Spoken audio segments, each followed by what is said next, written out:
একদিন গ্রামের মাঝখানে একটি প্রাচীন বটগাছের নিচে দুই বন্ধু রাহাত ও নাবিল বসে গল্প করছিল। তাদের সাথে ছিল বুলেট, তাদের প্রিয় কুকুর। হঠাৎ করেই রাহাত বলল, নাবিল, শুনেছিস গ্রামের উত্তর দিকে একটা পুরনো বাড়ি আছে? সবাই বলে সেখানে ভূত থাকে। নাবিল উত্তেজিত হয়ে বলল, আমরা কি সেখানে যেতে পারি না? বুলেট যেন আগেই পরিকল্পনা করে রেখেছিল। সে উত্তেজিত হয়ে ঘেউ ঘেউ করতে লাগলো। রাতের অন্ধকার ঘনিয়ে আসছিল। রাহাত, নাবিল এবং বুলেট গলির পথ ধরে বাড়িটি খুঁজতে বের হয়।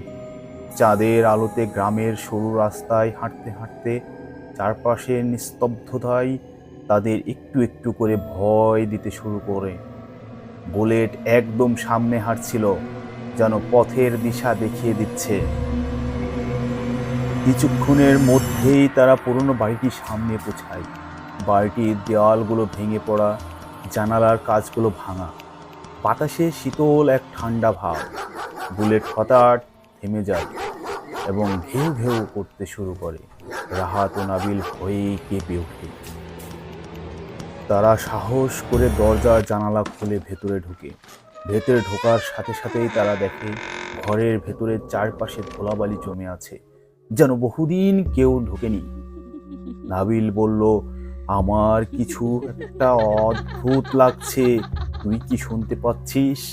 ঠিক তখনই তারা একটি সিঁড়ির নিচ থেকে অদ্ভুত শব্দ শুনতে পায়। বুলেট ঘেউ ঘেউ করে সিঁড়ির দিকে তাকিয়ে থাকে। সিঁড়ির নিচে গিয়ে রাহাত ও নাবিল দেখে সেখানে একটা পুরনো পায়রা খাঁচা পড়ে আছে। খাঁচার ভেতরে কিছু পুরনো কাগজগুলো লেখা ছিল গ্রামের একটি গুপ্তধনের কথা, যা লুকানো রয়েছে গাছের নিচে। তারা বুঝলো পুরনো বাড়িটির রহস্যটি আসলে ছিল এক পুরনো গল্প, গুপ্তধনের গল্প। এই রোমাঞ্চকর অভিজ্ঞতার পরে রাহাত ও নাবিল সিদ্ধান্ত নেয় তারা রহস্যের সমাধান করবে এবং গুপ্তধন খুঁজে বের করবে।